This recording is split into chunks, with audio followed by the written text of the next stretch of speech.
کوئی جزیرہ تھا، وہاں کا سیاسی نظم یہ تھا کہ سال کی آخری تاریخ کو جو ان کا موجودہ بادشاہ ہوتا اس کو جنگل میں چھوڑتے اور نیا بادشاہ لینے کے لیے وہ ساحل پہ آ جاتے۔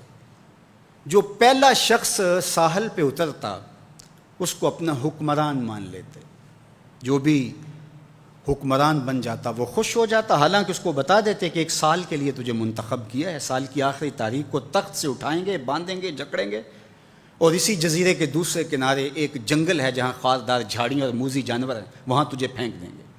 وہ بھول جاتا، کہتا دیکھی جائے گی۔ اور سال کی آخری تاریخ جب وہ رسیاں اور زنجیریں لے کے آتے تو وہ پریشان ہو جاتا کہ آنکھ جھپکنے میں سال گزر گیا، پتہ ہی نہیں چلا۔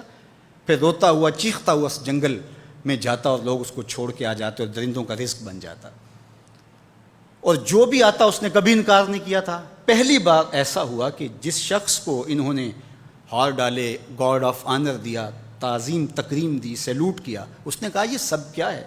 کہا کہ آج کے بعد تو ہمارا حکمران ہے۔ کہا میں تو امور سلطنت نہیں جانتا، میں تو تاجر آدمی ہوں، چیزیں بیچنے آیا ہوں۔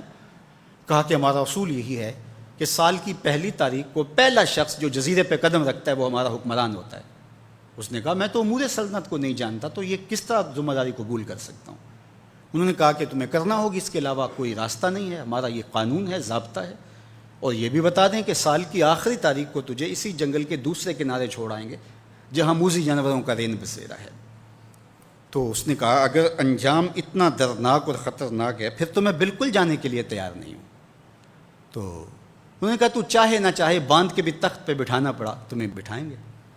اس نے کہا اچھا مجھے یہ بتاؤ کہ سال بعد میری بات مانو گے یا نہیں؟ انہوں نے کہا کہ ہاں، قانون میں تو ترمیم نہیں کر پائے گا، لیکن یہ ہوگا کہ تیرے انتظامی حکم ہم ماننے پہ مجبور ہوں گے۔ اس نے کہا ٹھیک ہے، میں تمہارا حکمران بننے کے لیے تیار ہوں۔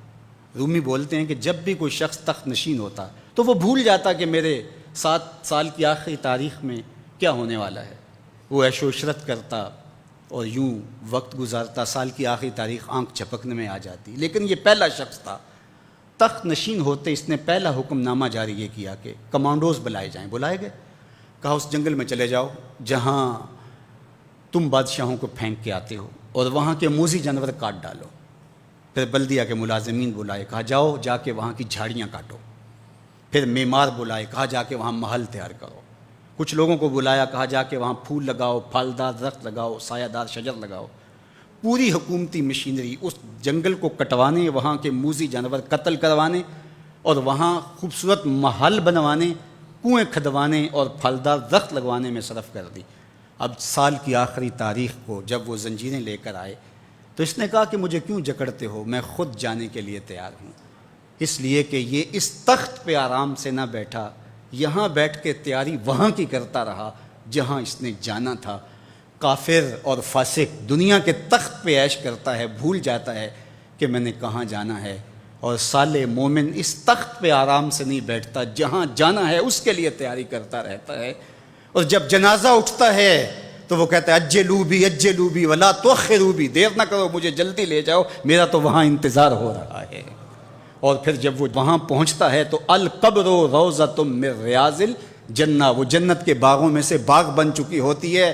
وہ سارے تھور، ساری جھاڑیاں، ساری آگ اور وہاں کے سارے بھڑکتے ہوئے شعلے بجھا چکا ہوتا ہے، اپنے اعمال کے لشکر بھیج کے۔ ہم نے دیکھنا ہے کہ ہم یہاں آخرت کے لیے کچھ بھیج رہے ہیں کہ یہیں سب کچھ لٹا رہے ہیں۔ دنیا کے مختلف ممالک میں جانا ہوتا ہے۔ تو ایک دفعہ میں اٹلی گیا تو وہاں ایک شہر میں مجھے کچھ دوست لے گئے، تو وہ چھوٹا سا گھر تھا، تو 20 سے 30 لوگ وہاں رہ رہے تھے۔ تو میں بڑا حیرت زدہ ہوا، تو میں نے کہا کہ آپ یہاں تنگ سی جگہ پہ 20-25 لوگ رہ رہے ہیں، تو اتنی مشکل میں کیوں رہ رہے ہیں؟ تو کوئی بڑا سا گھر خرید لیں، آسودہ رہیں۔ تو انہوں نے کہا کہ جناب آپ ہمارے علاقے میں جا کے دیکھیں، 5-5 کنال کے گھر ہم نے وہاں شروع کیے ہیں۔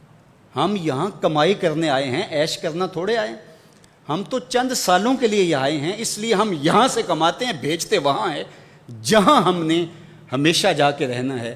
میں نے کہا یہی تو میں سمجھانے آیا ہوں، جہاں جتنا رہنا ہے وہاں کا انتظام بھی اس حساب سے کرو۔